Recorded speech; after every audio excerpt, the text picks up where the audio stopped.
Tunggu dulu, sebelum lanjut, pastikan kalian menekan tombol subscribe dulu ya, biar kalian gak ketinggalan aksi-aksi seru Boruto. Cerita dimulai saat Boruto dan timnya hampir meraih kemenangan dalam pertarungan yang sangat sengit. Musuh mereka kali ini, yang sebelumnya dianggap sangat kuat dan hampir mustahil dikalahkan, akhirnya berhasil dilemahkan oleh serangan gabungan dari 6 arah yang dilakukan tanpa henti. Sosok yang dikenal sebagai rival ayah Momoshiki terlihat terjatuh ke tanah dengan tubuh penuh luka. Tangan-tangan misterius bermata banyak yang muncul dari tubuh Naruto telah berhasil mengikatnya erat. Sasuke, yang melihat situasi ini, langsung bersiap untuk mengakhiri hidup musuh tersebut. Ia mendekat sambil menciptakan panah indera yang dipenuhi energi dari buah cakra. Namun, sebelum sempat dilepaskan, Kawaki menahan gerakan Sasuke dan berkata dengan serius, "Tunggu dulu, Paman Sasuke. Bukankah kita sebaiknya bertanya dulu padanya soal keberadaan Rikudo Sannin dan Otsutsuki tertinggi? Ini bisa jadi kesempatan kita." Sasuke menatap Kawaki dengan tajam lalu menjawab dengan nada datar, "Tidak perlu." Dia bukan tipe orang yang akan buka mulut. Bahkan dia lebih memilih mati daripada membocorkan keberadaan mereka. Jangan buang waktu. Lebih baik kita habisi dia sekarang juga. Tanpa ragu, Sasuke melepaskan panah indera itu ke perut musuh. Begitu panah menancap, segel tangan Sasuke mengaktifkan teknik tambahan, dan dari dalam panah tersebut muncul sambaran Chidori Rikudo yang terus menyerang tubuh musuh tanpa henti. Tubuhnya menjadi hitam terbakar karena serangan itu. Namun tiba-tiba, sesuatu yang tak terduga terjadi. Musuh itu mengaktifkan dojutsunya dan menukar posisinya dengan Sasuke. Dalam sekejap, Sasuke yang berada dalam posisi menyerang justru kini berada dalam jebakan Chidori, sedangkan musuh berhasil berpindah ke tempat aman. Tapi tubuhnya sudah terlalu rusak. Ternyata efek dari teknik Tomogoroshi no Haikotsu milik Boruto sebelumnya membuat tubuhnya mulai membusuk dari dalam. Melihat peluang, Sasuke keluar dari jebakan Chidori dan langsung bergerak menuju musuh. Tapi musuh segera menggores tanah dan memunculkan sabuk hitam dari celahnya, lalu masuk ke dalam dan menghilang. Dia muncul kembali di dekat batang pohon dalam keadaan panik. Saat dia berniat kabur lebih jauh, tiba-tiba Boruto sudah berdiri santai bersandar di sampingnya. Dengan tenang, Boruto berkata, "Mau lari kemana? Kau pikir bisa menghindar dariku? Jangan bermimpi, aku akan terus memburumu kemanapun kau pergi." Musuh terkejut. Dalam hatinya, ia bergumam, "Tidak mungkin. Bagaimana bisa bocah ini begitu cepat dan tahu keberadaanku?" Ia mencoba menggores pohon lagi untuk menciptakan sabuk hitam dan melarikan diri. Kali ini, ia berhasil kabur dan muncul di dekat sungai yang berada di lembah akhir desa Konoha. Dengan napas terengah, ia bergumam, "Sial, tubuhku sudah terlalu rusak. Aku tidak bisa membuka portal dimensi. Aku terpaksa kabur di planet ini saja." Namun belum sempat ia memikirkan jalan kabur lainnya, Boruto kembali muncul, duduk santai di atas batu sambil berkata, "Sudah aku bilang, kau tidak akan bisa lari dariku. Sepanjang kau masih di bumi, aku akan terus mengejarmu. Dan sekarang tubuhmu sudah membusuk, jadi jangan harap bisa kabur ke dimensi lain." Rival ayah Momoshiki menatap Boruto dan berkata dengan nada bingung, "Apa sebenarnya kemampuanmu? Bagaimana kau bisa mengejarku seperti ini?" Tiba-tiba, Naruto, Sasuke, Madara, dan Kawaki muncul mengelilingi musuh itu dengan ekspresi yang sangat serius. Musuh yang sudah terluka itu berkata dalam hatinya, "Aku pernah menjadi Otsutsuki tertinggi. Tapi sekarang, aku seperti makhluk lemah yang dipermainkan oleh para shinobi ini. Apakah ini hanya ilusi dojutsu mereka?" Ia berusaha menciptakan sabuk hitam lagi untuk kabur, tapi sabuk itu mengecil dengan sendirinya. Kawaki, menggunakan kekuatan Nahikona, telah mengecilkannya. Musuh lalu mencoba menciptakan banyak sabuk hitam sekaligus, namun semua itu juga ikut mengecil. Kawaki berhasil menghentikannya. Boruto pun berjalan mendekat dan memegang pundak musuh itu. Ia berkata pelan namun tegas, "Sudah cukup. Kau pantas mati. Ini akhir dari pengkhianatanmu." Lalu, Boruto menancapkan 10 Tomogoroshi no Haikotsu ke tubuhnya. Dalam hitungan detik, tubuh musuh berubah menjadi abu. Tidak berhenti di situ, Madara mengaktifkan Susanoo sempurna dan mengangkat kakinya. Ia menginjak tubuh musuh itu dengan keras. Tanah bergetar hebat akibat injakan Susanoo. Tubuh musuh itu hancur parah, tinggal tulang-tulangnya yang remuk. Tapi anehnya, ia masih sadar. Dengan suara lirih dan penuh rintihan, ia berkata, "Kalian shinobi memang pengecut. Kalian bilang membenci budaya kami, tapi kalian juga ikut memakan buah cakra, yang jelas-jelas berasal dari pohon Shinju yang kalian benci itu. Kalian sama saja. Tapi tidak apa-apa, aku akan mati dengan kepala tegak sebagai Otsutsuki sejati. Tidak seperti kalian, yang kehilangan prinsip. Naruto lalu berjalan pelan mendekatinya dan berkata, tubuhnya memang lemah, tapi jiwanya belum hilang. Boruto menambahkan, kalau dia mati, lalu bagaimana kita bisa menemukan Otsutsuki tertinggi dan Rikudo Sanin? Kawaki menjawab, kita bukan hanya kehilangan petunjuk soal mereka. Kita bahkan belum tahu bagaimana keadaan Himawari di dimensi lain. Dia sedang bertarung dengan Code. Sasuke menimpali, sebelum membahas yang lain, kita harus pastikan jiwa musuh ini benar-benar musnah. Aku tidak mau dia menanam karma atau reinkarnasi lagi. Kita harus menghapusnya sepenuhnya. Meski tubuh musuh hancur, ia masih bisa berbicara, meski tidak bisa berdiri. Keadaan begitu tegang. Di saat itu, adegan berpindah ke dimensi lain, tempat Himawari dan Orochimaru sedang bertarung melawan Otsutsuki Code. Lokasi itu terlihat hancur parah, dipenuhi bangkai ular Orochimaru yang membusuk. Rupanya, Orochimaru sempat memanggil banyak ular, tapi semua dikalahkan. Di langit, Code masih mengapung tanpa luka. Himawari sudah berada dalam mode Kurama dan dikelilingi cakra Kaguya. Sarada yang melihat itu berkata, dia sungguh kuat. Aku tak menyangka Code bisa berevolusi sejauh ini. Code menjawab, aku sudah bilang sejak dulu. Dari kecil aku memuja klan Otsutsuki. Bahkan saat di Kara, aku satu-satunya yang menjunjung tinggi warisan mereka. Ishiki adalah panutanku, dan Otsutsuki tertinggi memberiku kekuatan besar karena kesetiaanku. Kalian semua hanya menghalangi jalan. Saat Code terus bicara, tiba-tiba Itachi muncul di belakangnya dan membakar tubuhnya dengan Amaterasu. Api hitam menyelimuti tubuh Code. Mitsuki pun muncul dari atas dan mengirimkan ular raksasa dari Sage Mode. Ular itu melahap Code yang sedang terbakar. Mitsuki lalu mengarahkan ular itu ke Sarada. Sarada membuka Mangekyo Sharingan-nya dan menciptakan portal gravitasi kecil yang langsung menyedot ular beserta Code di dalamnya. Mitsuki sengaja mengorbankan salah satu ularnya demi menghancurkan Code. Namun Code mengaktifkan karma putih miliknya dan mengeluarkan kubus merah seperti milik Kawaki.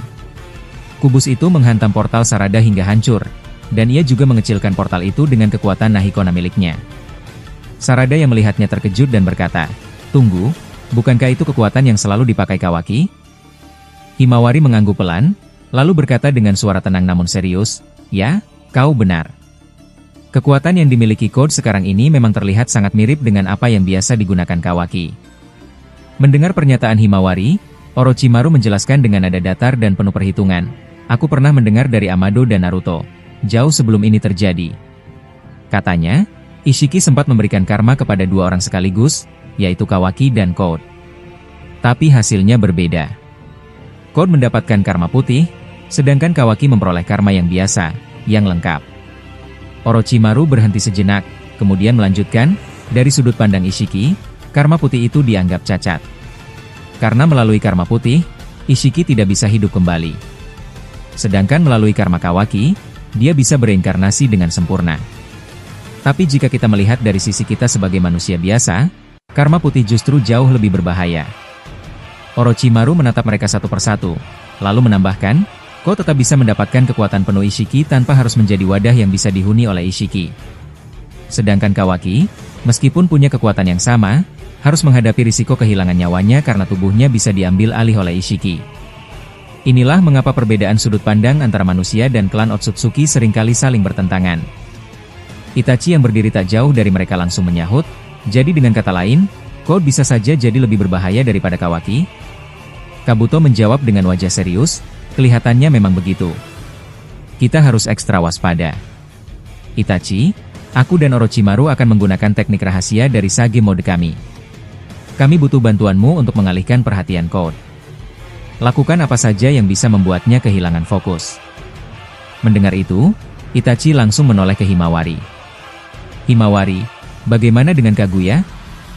Maukah kau meminjam kekuatannya sekarang? Kita akan mengikuti rencana Kabuto dan Orochimaru. Tanpa banyak bicara, Himawari menutup matanya dan masuk ke alam bawah sadar untuk berkomunikasi langsung dengan Kaguya. Dalam alam bawah sadarnya, Himawari membuka suara lebih dulu.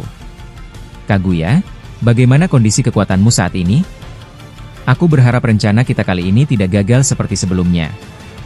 Kaguya menjawab pelan namun jelas, dulu, saat Code belum menjadi Otsutsuki sepenuhnya, aku bisa menanganinya dengan mudah. Tapi sekarang dia sudah berbeda. Kekuatan yang dia miliki kini sudah sangat merepotkan. Tapi kau tidak perlu terlalu khawatir. Aku masih memiliki banyak kekuatan tersembunyi yang belum pernah kau gunakan. Gunakan aku untuk mengalihkan perhatiannya bersama Itachi. Setelah itu, biarkan Orochimaru dan Kabuto menyerangnya dengan kekuatan Sannin mode mereka. Setelah mereka menyerang, kau bisa kembali muncul untuk mengakhiri semuanya. Mendengar arahan Kaguya, Himawari membuka matanya dan memberi isyarat pada Itachi. Keduanya langsung bergerak serentak ke arah Code. Itachi segera menciptakan ribuan burung gagak yang berterbangan menyebar ke segala arah. Di sisi lain, Code melesat cepat dan menyerang dengan melontarkan banyak batang besi hitam ke arah mereka. Beberapa menancap ke tubuh Itachi, tapi tubuh itu langsung berubah menjadi kumpulan burung gagak, menandakan itu hanyalah ilusi. Himawari tak mau kalah. Ia maju dan memukul Code dengan cakra Kurama yang membalut tubuhnya. Serangannya dilanjutkan dengan rentetan pukulan teknik Hakukuso milik klan Hyuga, hingga mencapai 1000 kali pukulan. Satu pukulan saja cukup kuat, apalagi 1000. Ditambah lagi, tubuh Himawari kini diperkuat oleh kekuatan gabungan dari Kaguya, Kurama, dan Hamura. Code mencoba bertahan dengan menyilangkan tangannya, menahan pukulan Himawari. Tapi serangan itu tetap mendorongnya mundur. Di saat itu, Mitsuki muncul dari belakang dan menggunakan ular-ularnya untuk membelit pinggang Code, membuatnya semakin sulit bergerak. Serangannya cepat sekali. Jadi ini kekuatan khas klan Hyuga, kata Code sambil terengah. Merasa terpojok, Code mengaktifkan karma putihnya dan mengecilkan tubuhnya sendiri. Tapi Himawari bisa merasakan pergerakan cakranya dengan sangat jelas, dan ia terus mengejar dengan kecepatan tinggi. Code mendarat di dekat bangkai ular.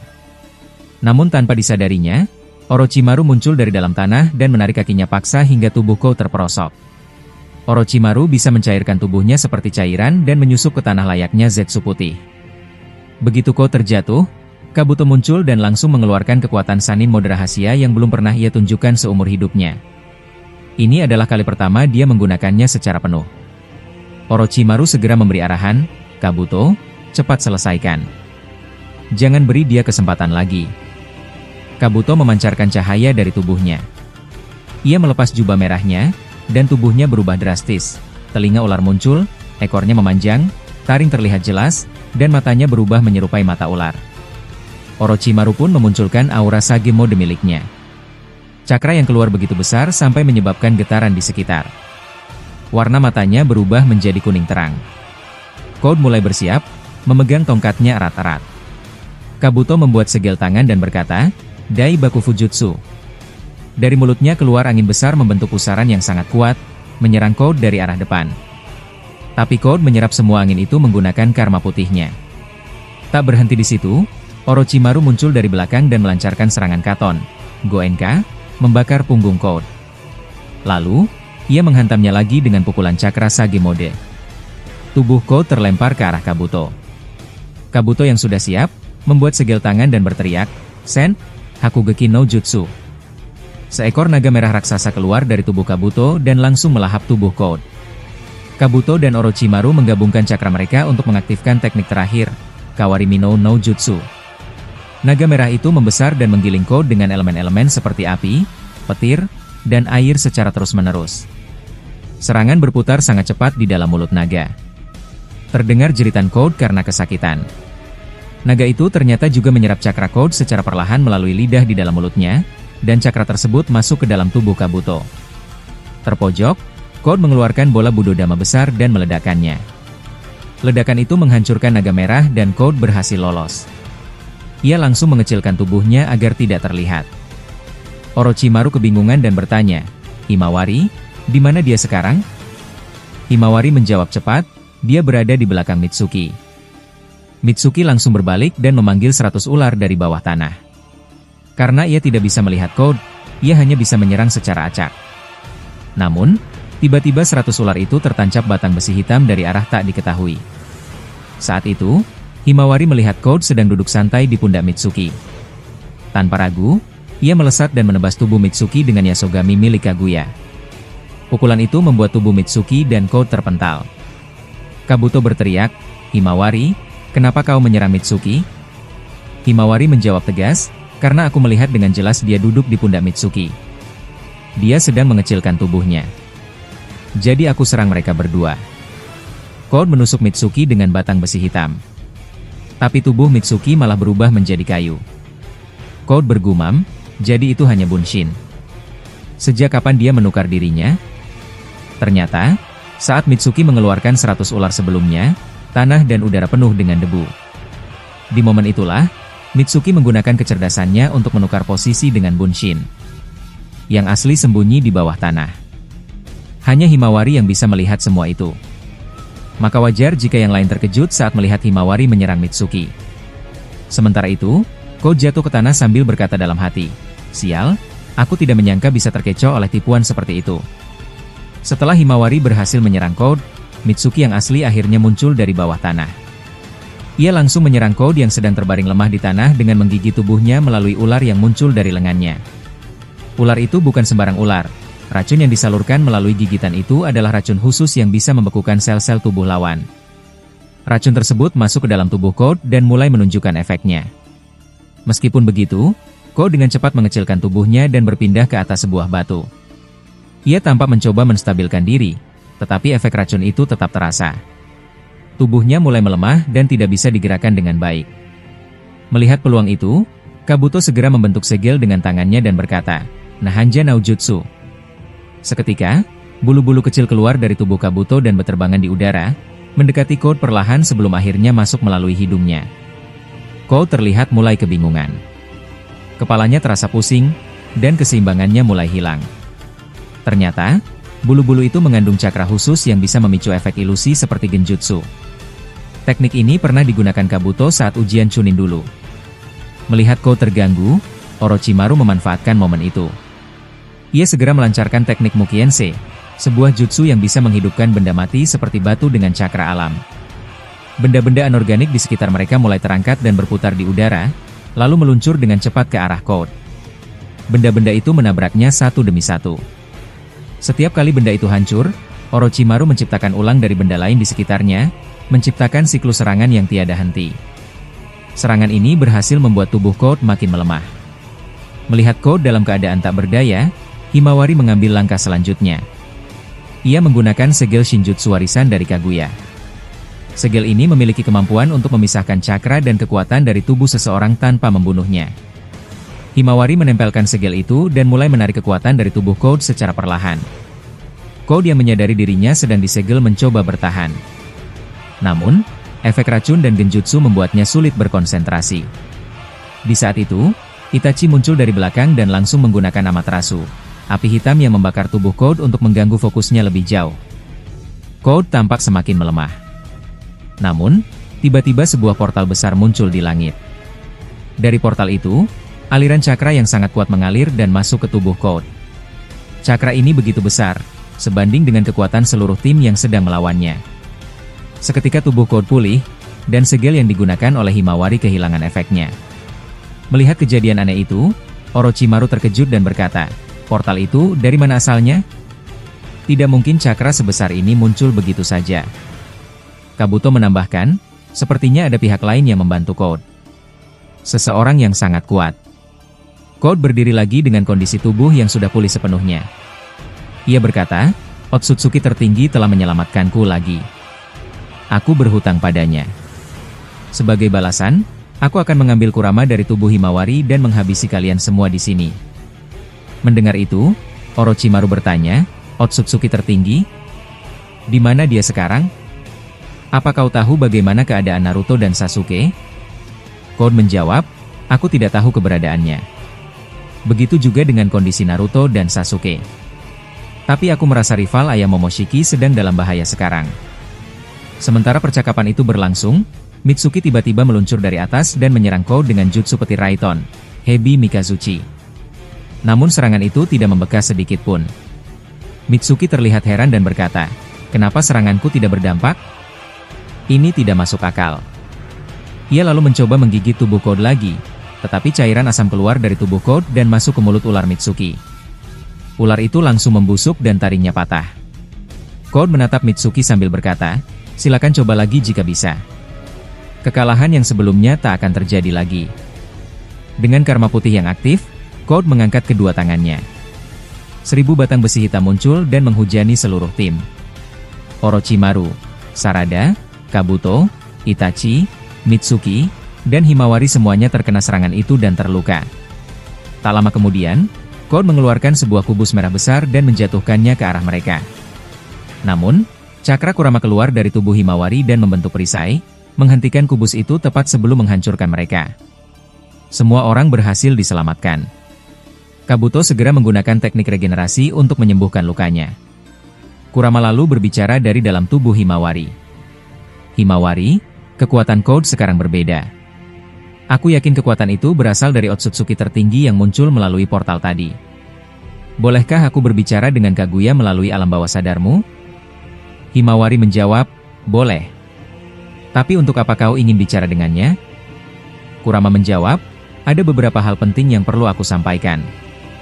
Tak lama kemudian, Himawari membuka jalur komunikasi di dalam tubuhnya. Kaguya muncul dalam bentuk kesadaran cakra. Ia menatap Kurama dan berkata, Biju ekor 9, ada apa kau ingin berbicara denganku sekarang? Kurama menjawab dengan suara tenang, jujur saja, aku masih menyimpan rasa benci padamu. Semua yang kau lakukan di masa lalu belum bisa aku lupakan. Ini mungkin pertama kalinya kita berbicara seperti ini. Walaupun dulu kau musuhku, saat ini aku ingin mencoba berdamai, demi menyelamatkan dunia shinobi. Kaguya terlihat terkejut, lalu menjawab, aneh rasanya melihatmu seperti ini. Apakah karena kau lama tinggal bersama keluarga Uzumaki Naruto? Kurama menjawab, dan seperti biasa, kau masih saja memanggilku dengan sebutan, Biju ekor 9. Aku benci panggilan itu. Kaguya mengangguk kecil dan berkata, ya, pada akhirnya hubungan kita memang tidak pernah baik sejak dulu. Tapi aku penasaran, apa yang sebenarnya ingin kau sampaikan? Kurama melanjutkan, begini, karena sekarang kau hidup dalam bentuk kesadaran cakra. Aku ingin tahu, apakah kau masih bisa menggunakan seluruh kekuatanmu seperti saat kau masih hidup dulu? Jika iya, aku ingin kita bekerja sama. Walaupun aku enggan melakukannya, aku rasa ini perlu, untuk Himawari, dan untuk keselamatan dunia shinobi.